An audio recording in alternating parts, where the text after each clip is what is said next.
ಗೌರಿ ಪಟೇಲ್ ಶಾಲೆಯಿಂದ ಬಂದಿದ್ದೀವಿ. ಯಶೋಧ ಭಟ್ಟ ಆಗಿತ್ತು. ನಮ್ಮ ಶಾಲೆ 1971ರಿಂದ ಪ್ರಾರಂಭ ಆಗಿದೆ. ಆಗೆಲ್ಲ ಕನ್ನಡ ಮೀಡಿಯಂ ಇತ್ತು, ತುಂಬ ಸ್ಟ್ರೆಂತ್ ಕೂಡ ಇತ್ತು. ಈಗ 5 ವರ್ಷಗಳಿಂದ ಎಂಟೆಪ್ ಆಗಿರೋದ್ರಿಂದ ಇಲ್ಲಿ ಆಂಗ್ಲ ಮಾಧ್ಯಮ ಆಗಿದೆ. ಆಂಗ್ಲ ಮಾಧ್ಯಮಕ್ಕೆ ಹೆಚ್ಚು ಮಕ್ಕಳುಗಳು ಬಂದು ಸೇರ್ಕೊಳ್ತಾ ಇದ್ದಾರೆ. ಮತ್ತೆ ಡ್ರಾಪ್ ಔಟ್ ಕೂಡ ತುಂಬ ಕಡಿಮೆ ಆಗಿದೆ. ಮೊದಲಷ್ಟು ಇಲ್ಲ. ಈಗ ಎಲ್ಲರೂ ಹೆಚ್ಚಿಗೆ ಇಂಗ್ಲೀಷ್ ಮೀಡಿಯಂ ಬೇಕು ಅಂತ ಬಂದು ಮಕ್ಕಳನ್ನ ಸೇರಿಸ್ತಾ ಇದ್ದಾರೆ. ಇವಾಗ 320 ಜನ ಮಕ್ಕಳುಗಳು ನಮ್ಮ ಶಾಲೆಯಲ್ಲಿ ವ್ಯಾಸಂಗ ಮಾಡ್ತಾ ಇದ್ದಾರೆ.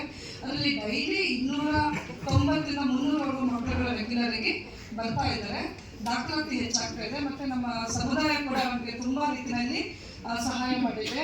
ಅನ್ನಪೂರ್ಣ ಟ್ರಸ್ಟ್ ಅವರು ನಮಗೆ ಊಟಕ್ಕೋಸ್ಕರ ತಟ್ಟೆಗಳನ್ನ ಡೊನೇಟ್ ಮಾಡಿದ್ದಾರೆ.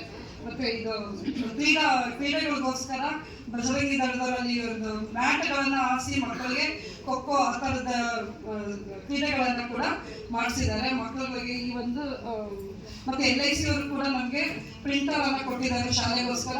ಸಮುದಾಯದ ಸಹಭಾಗಿತ್ವ ಕೂಡ ತುಂಬಾ ಇದೆ. ನಮಗೆ ಪೇರೆಂಟ್ಸ್ಗಳು ಮೀಟಿಂಗ್ಗಳಿಗೆ ಅಟೆಂಡ್ ಆಗ್ತಾರೆ. ವಿದ್ಯಾದೀಪ ಚೆನ್ನಾಗಿ ಬರ್ತಾ ಇದೆ. ಎಲ್ಲ ಮನೆಗಳಲ್ಲೂ ಕೂಡ ಒಂದು ರೀಡಿಂಗ್ ಕಾರ್ನರ್ ಇದೆ.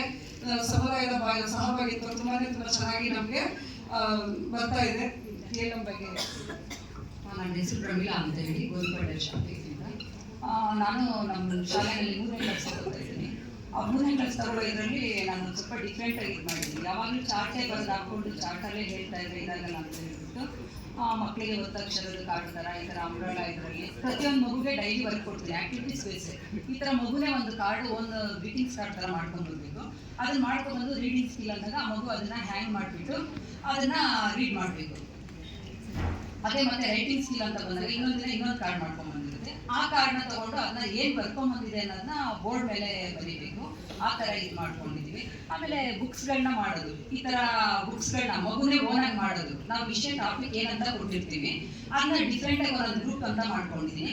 ಒಂದೊಂದು ಗ್ರೂಪ್ಗೆ ಒಂದೊಂದು ವಿಷಯ ಕೊಟ್ರೆ ಅವರೇನೇ ನೋಡಿ ಸ್ಮಾಲ್ ಬುಕ್ಗಳು ಅವರೇ ಮಾಡ್ಕೊಂಡ್ ಬಂದಿರೋದಿಲ್ಲ. ಈ ತರ ಸುಮಾರು ಎಷ್ಟು ಒಂದು 100-200 ಬುಕ್ಗಳನ್ನ ಮಕ್ಕಳೇ ಮಾಡಿದ್ದಾರೆ. ಅವಾಗ ಮಕ್ಕಳಿಗೆ ನಾನು ಈ ತರ ಮಾಡಿದ್ದೀನಿ, ಈ ತರ ಡಿಫ್ರೆಂಟ್ ಆಗಿ ಮಾಡಿದ್ದೀನಿ ಅಂತ ಮಗು ಇದು ಮಾಡ್ಕೊಂಡು ಡೈಲಿ ಆಕ್ಟಿವಿಟೀಸ್ ಮಾಡಿದ್ದಾರೆ. ಮಾಡೋದಕ್ಕೆ ಪ್ರಯತ್ನ ಪಟ್ಟಿದ್ದೀವಿ.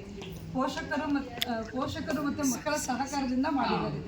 ಮತ್ತೆ ನಮ್ಮ ಶಾಲೆಯಲ್ಲಿ ಡಿಫ್ರೆಂಟ್ ಆಗಿ ಏನು ಅಂತಂದ್ರೆ ವಾಟರ್ ಪೀರಿಯಡ್ ಅಂತ ಮಾಡ್ಕೊಂಡಿದ್ದೀನಿ. 10:30 ನಾನು ಒಂದು ಮೊಬೈಲಲ್ಲಿ ಅಲಾರಾಮ್ ಇಟ್ಟಿದ್ದೀನಿ. ಅಲಾರಾಮ್ ಬಂತು ಅಂದ್ರೆ ಮಗು ಏನ್ ಮಾಡುತ್ತೆ ಅಂದ್ರೆ ಒಂದು ಗ್ಲಾಸ್ ವಾಟರ್ ತಗೊಳುತ್ತೆ, ಅಲ್ಲಿ ರಿಯಲ್ ವಾಟರ್ ನೀರು ಕುಡಿಯುತ್ತೆ. ನೀರು ಕುಡಿದ್ಬಿಟ್ಟು ಒಂದು ಗ್ಲಾಸ್ ಅಲ್ಲಿ ಏನಿದೆ ಸುತ್ತ ಈ ವರ್ಡ್ನ ರೀಡ್ ಮಾಡಬೇಕು. ಅದು ಮಗು ವಾಟರ್ ಕುಡ್ದಂಗೂ ಆಗುತ್ತೆ, ಇದನ್ನ ಹೇಳ್ದಂಗೂ ಆಗುತ್ತೆ. ಮತ್ತೆ ನಾನು ಮಕ್ಕಳದ್ದು ಬರ್ತಡೇ ವಿಶಸ್ ಅದೆಲ್ಲ ಡೈಲಿ ಫೋಟೋಸ್ ಇದು ಮಾಡೋದು. ಡೈಲಿ ಸ್ನಾಕ್ಸ್ ಪೀರಿಯಡ್ ಅಂತ ಮಾಡ್ಕೊಂಡಿದೀವಿ. ಮಧ್ಯಾಹ್ನ 2:30ಗೆ ಸ್ನಾಕ್ಸ್ ಮಗು ಏನಾದರೂ ಫುಡ್ ಅದೆಲ್ಲ ತಗೊಂಡು ಫುಡ್ ಏನ್ ಮನೆಯಲ್ಲಿ ಏನಿದೆಯೋ ಅದನ್ನ ಇಲ್ಲ ಪ್ರತಿಯೊಂದು ಮಗುವಿನೂ ಕೂಡ ತಗೊಂಡ್ಬಂದು ಮತ್ತೆ